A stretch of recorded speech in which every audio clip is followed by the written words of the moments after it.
Tim apa itu, Pak? Jadi sebenarnya Wirarauda itu kan namanya raja di Indramayu ya. Jadi Wirarauda itu saya ambil karena memang untuk sebagai ikonik dari Polres Indramayu. Dan saya pikir itu sangat penting karena police ratio antara jumlah penduduk dengan jumlah anggota Polres Indramayu ini 1:1000 sekian. Jadi saya pikir saya tidak bisa bekerja sendiri. Ini harus melibatkan masyarakat dalam rangka untuk mencegah terjadinya kejahatan.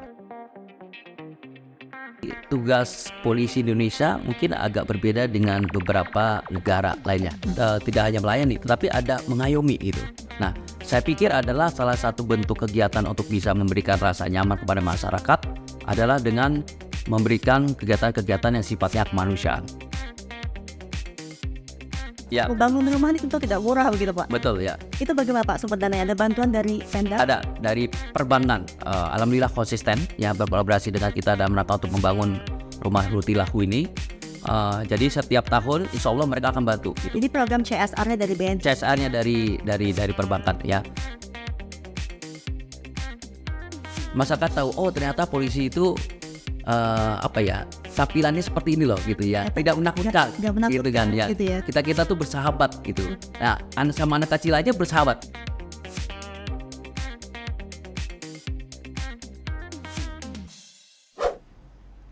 Kembali lagi di podcast Presisi Polri TV, pemirsa. Kita akan melanjutkan perbincangan kita yang sangat menarik ini dengan Bapak Fahri, Pak. Ya. Kita akan membicarakan mengenai banyak prestasi yang telah diraih oleh Polres Indramayu. Ya. Penghargaan apa saja, Pak, yang sudah dicapai? Ya, alhamdulillah ya, Polres Indramayu beberapa tahun ini sudah bisa mendapatkan penghargaan. Yang pertama itu tahun lalu kita juga pernah mendapatkan Satkamling terbaik Sepolda Jabar, dan alhamdulillah juga mendapatkan penghargaan dari Pak Kapolri. Dan kita juga mendapatkan penghargaan juara 1 mula untuk polisi cilik, lomba polisi cilik Sepolda Jabar. Dan kita juga mendapatkan penghargaan dari Pak Kabid Humas, viralisasi lokal terbaik, IPSA terbaik gitu ya. Dan alhamdulillah insya Allah kita juga akan segera mendapatkan penghargaan dari Menpan RB terkait pelayanan prima A, kategori A. Insya Allah itu akan kita dapatkan mewakili Polda Jabar dengan beberapa Polres yang ada di Polda Jabar. Dan insya Allah mudah-mudahan ada beberapa penghargaan lain yang bisa kita raih di dalam perlombaan yang dilaksanakan di Polda Jabar seperti itu. Ini juga Pak Fahri punya mendapatkan penghargaan Inspiring Professional and Leadership Award Ya. 2024 Ya. gitu kan. Sebetulnya kategorinya apa nih, Pak, sehingga Ya. bisa mendapatkan penghargaan seperti Ya. ini? Sebenarnya kategorinya itu kan malam penghargaannya Inspiring and Leadership Award 2024 ya. Jadi kategori penghargaannya itu adalah The Most Visionary Leader 2024 gitu. Jadi dianggapnya bahwa saya bisa menginspirasi ya beberapa Polres-Polres lain karena dianggap memiliki program-program dalam rangka untuk Harkamtibmas ya. Dan juga ternyata mereka melihat rekam jejak digitalnya. Jadi publikasi-publikasi yang kita beritakan kepada masyarakat itu ternyata itu juga dilihat oleh si panelisnya. Dan alhamdulillah akhirnya saya mendapatkan penghargaan itu. Seperti itu. Tapi siapa yang menginisiasi award ini, Pak? Ini dari Indonesia Award Magazine. Ya, Indonesia Award Magazine. Ya. Dan Jadi diberikan kepada pimpinan-pimpinan. Jadi ada direksi perusahaan, ada polisi gitu ya. Bahkan ada pengusaha. Itu artinya tidak semua pimpinan di kepolisian. Tidak hanya kepemimpinan kepolisian. Ini ya, begitu ya? Betul, ya. Nah, jadi yang dianggap memberikan inspirasi, ya pokoknya kepala-kepala, pimpinan-pimpinan yang dianggap bisa memberikan inspirasi itu yang dianggap bisa diberikan penghargaan seperti itu. Nah, itu berarti Bapak sudah meraih Inspiring Professional and Leadership Award. The Most Visionary Leader, tepatnya kategorinya. Selamat, Bapak. Terima kasih banyak. Dan Bapak juga membentuk tim Wirarauda. Ya. Tim apa itu, Pak? Jadi sebenarnya Wirarauda itu kan namanya raja di Indramayu ya. Jadi Wirarauda itu saya ambil karena memang untuk sebagai ikonik dari Polres Indramayu. Jadi kita ada 2 hal yang kita bentuk, yaitu adalah tim respon cepat dan juga Satuan Kamling Wirarauda Presisi. Jadi karena kami melihat bahwa pentingnya memelihara Kamtibmas dengan tindakan preventif, makanya kami bentuk adalah tim respon cepat.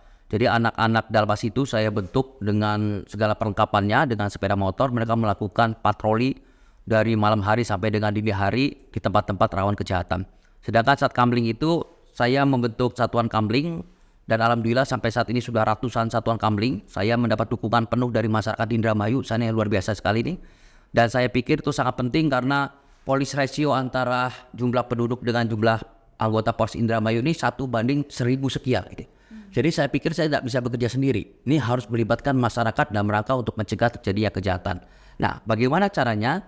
Ya saya membentuk satuan kamling ini sehingga nanti masyarakat ikut membantu polisi minimal dalam rangka untuk bisa melaksanakan patroli di wilayah sekitarnya. Itu adalah tujuannya dari pembentukan tim respon cepat dan juga Satkamling Wiradada Persisi seperti itu. Sudah sejak kapan tim itu berdiri, Pak? Sejak Februari 2023. Jadi sejak saya serah terima jabatan 1 bulan ke depannya setelah saya melakukan pengkajian betapa pentingnya beberapa program yang harus saya laksanakan dan akhirnya saya putuskan 2 program itu adalah 2 program yang harus segera saya launching dan saya resmikan dan saya laksanakan seperti itu. Ya, ini kan Bapak banyak sekali meraih prestasi Iya. dan juga sangat aktif begitu ya di bidang sosial seperti ini. Iya. Nah, apa sih Pak yang melatar belakangi Bapak untuk sangat aktif di bidang sosial?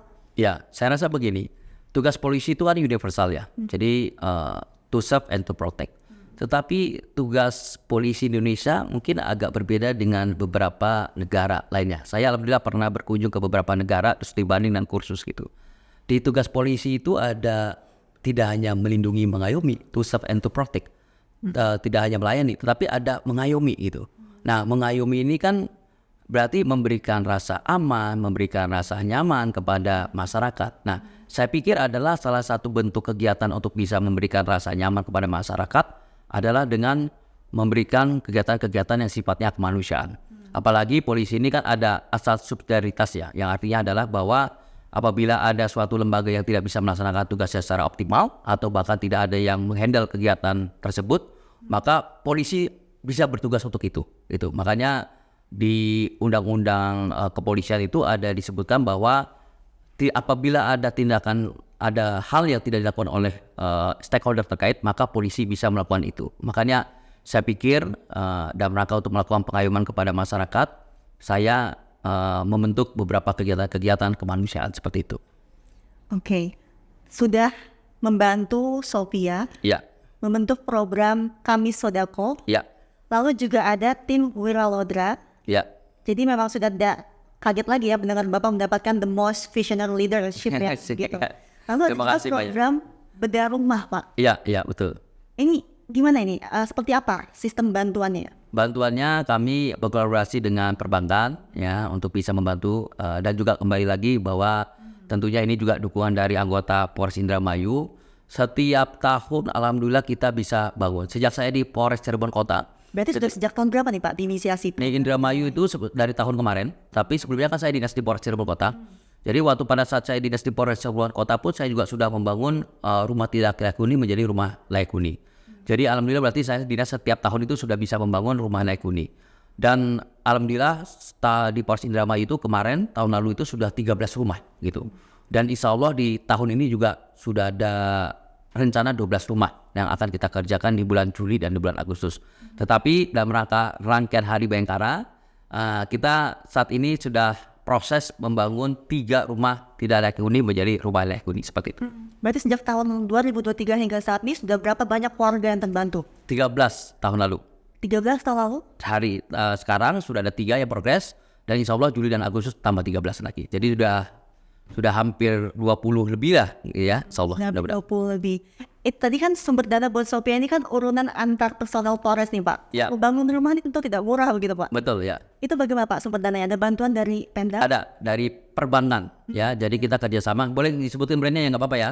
Kita kerjasama dengan BRI ya, teman-teman BRI ini juga alhamdulillah konsisten ya berkolaborasi dengan kita dalam rangka untuk membangun rumah Rutilahu ini. Jadi setiap tahun insya Allah mereka akan bantu gitu. Ini program CSR-nya dari BNI. CSR-nya dari perbankan ya.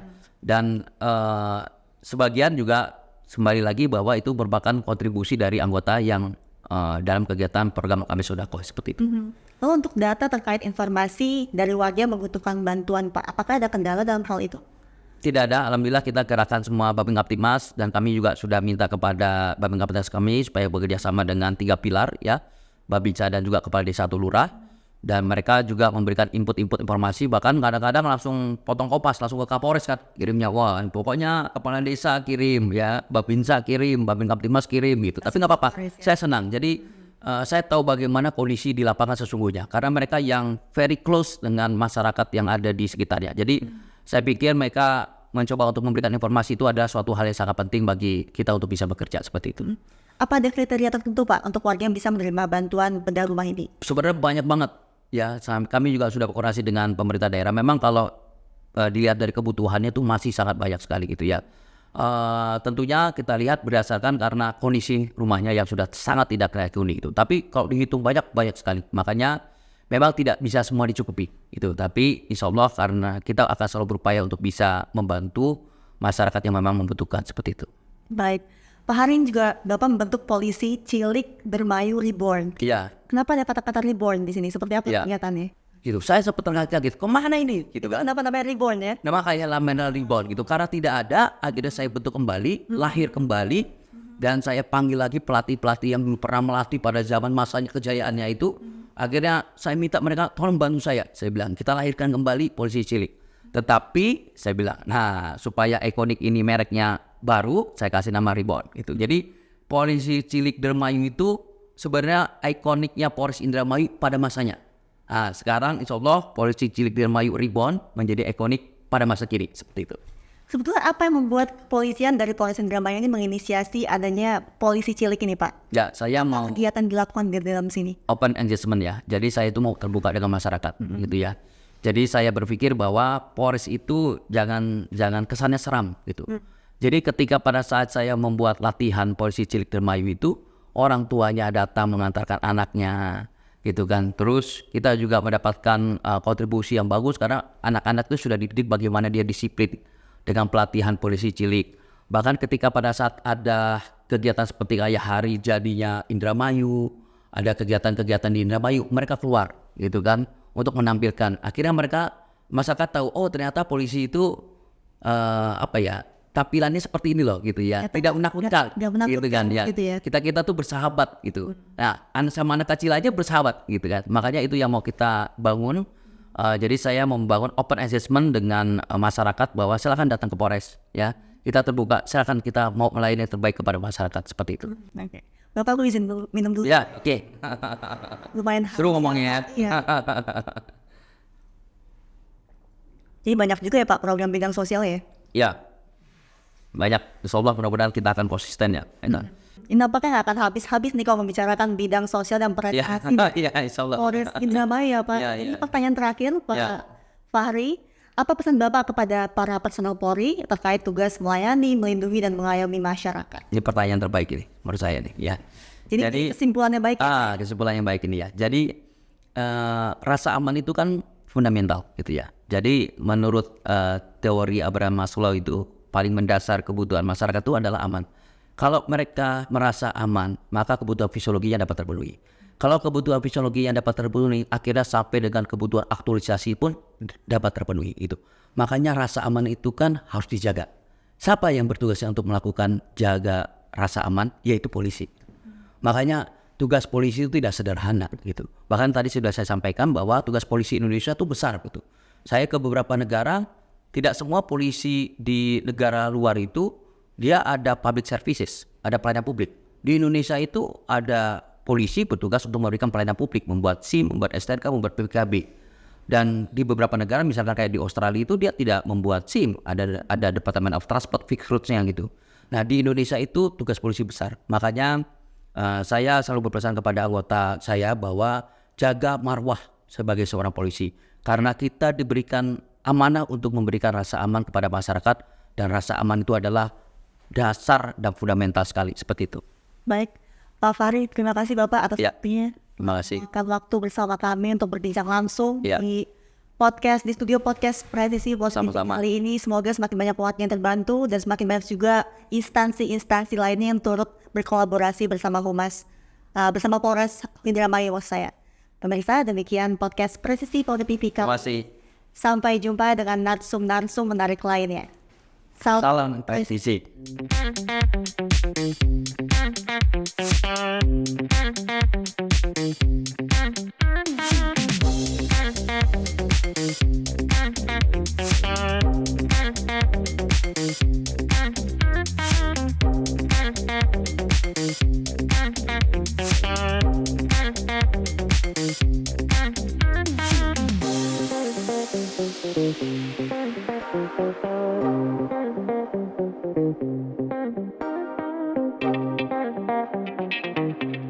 Bye.